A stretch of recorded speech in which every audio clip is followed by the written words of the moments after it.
Hi friends, welcome back to my channel. If you're new here, my name is Alyssa.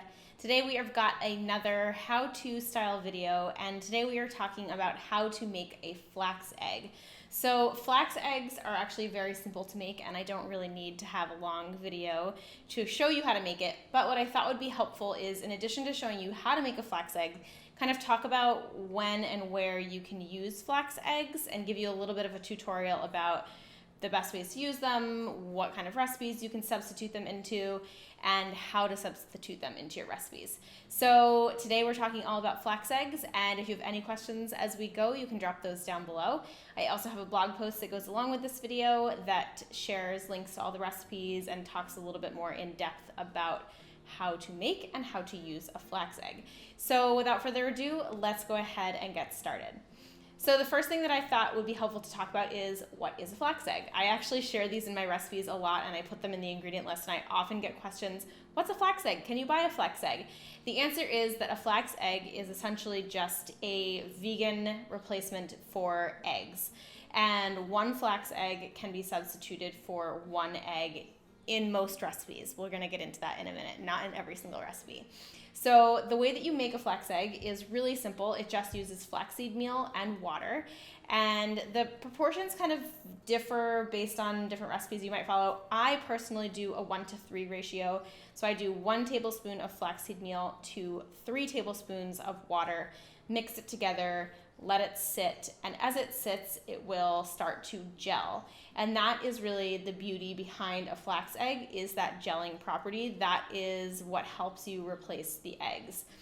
So you'll let it sit for about 5 minutes or so, and then you're ready to incorporate it into your baking like you would a normal egg. The flax egg recipe that I just shared, the 1-to-3 ratio, which is 1 tablespoon of flaxseed meal to 3 tablespoons of water, replaces 1 egg in your recipe. So if you are looking to place 1 egg, you would use that proportion.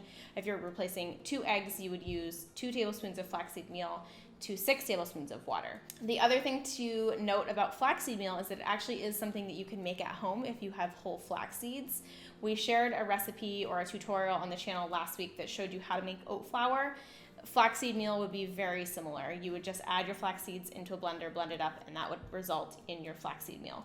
If you don't have whole flax seeds, I actually don't personally keep those on hand ever. I keep flaxseed meal on hand. You can just use regular store-bought flaxseed meal. So let's talk about how and where to use a flax egg and kind of the differences between a flax egg and a chicken egg. So flax eggs have the binding property that an egg has. The thing that it doesn't have is the protein structure and the rising ability of an egg. So eggs really play 2 important roles in recipes. Not only do they help bind ingredients together, but they also help provide structure as a baked good rises.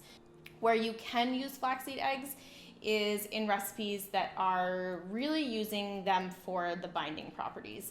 So if you're not necessarily looking for a lot of rise in your baked good, then flaxseed eggs should be able to replace things fairly evenly. I like to use flaxseed eggs in things like cookies, brownies, muffins, pancakes, waffles. They can sometimes work, but sometimes it's a little bit tricky because waffles often have whipped egg whites. And basically any type of recipe like that is really just looking for you to help bind your flours together rather than needing that egg to provide a bunch of like lift and fluffiness and airiness. I do have a few tips and tricks about using flax eggs and using them to replace regular eggs in your baking. I've been baking this way both with regular chicken eggs and incorporating flax eggs into my baking for like 4 or 5 years now. So I feel like I've kind of learned where and when you can kind of swap them in and out. And I have a few rules of thumb for my own personal baked goods. Number 1 is that I never replace more than 2 chicken eggs in a recipe.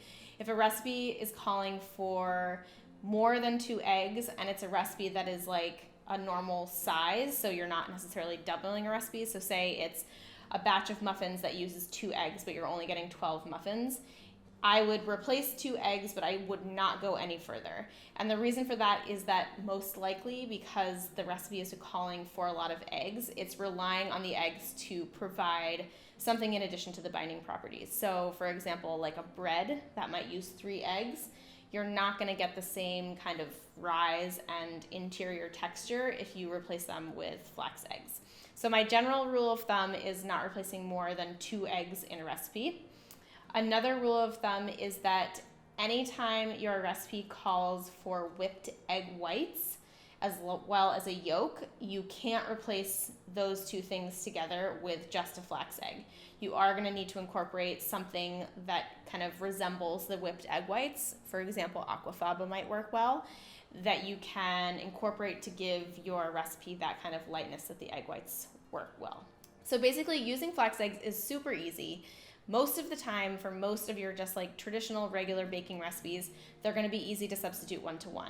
If you see 1 egg in a cookie recipe, most of the time 1 flax egg will totally work well for that. Muffins, brownies, bars, things like that, that will all work fine. I use them in veggie burgers, and I honestly, like, most of the time don't have any issue. But again, it is those recipes that are relying on the egg for the lift and the protein rise and like the structure of the egg. Bread, cakes, things that are kind of like light and airy and fluffy and again use a lot of rise.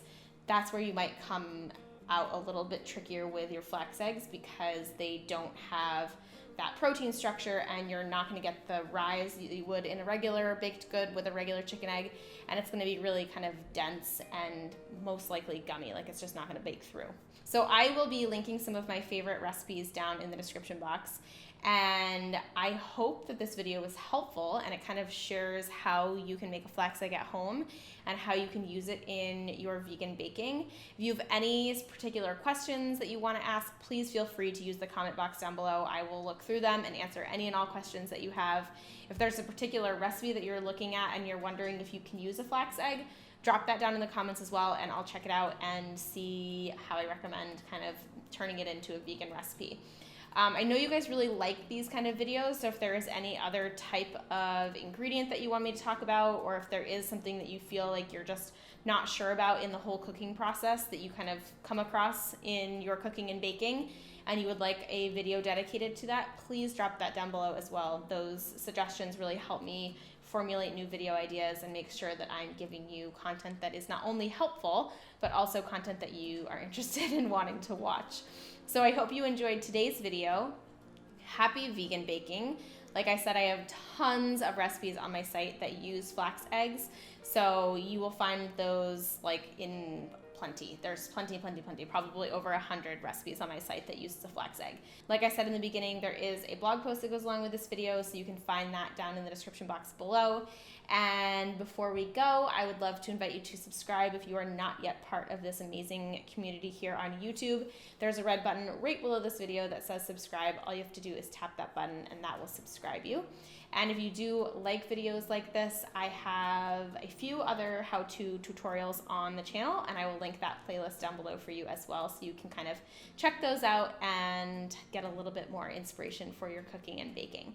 So thank you guys so much for tuning in. I really appreciate you taking the time out of your day to be here. I love having you watch these videos, and it means the world to me, so thank you. And I'll see you in the next video. Bye.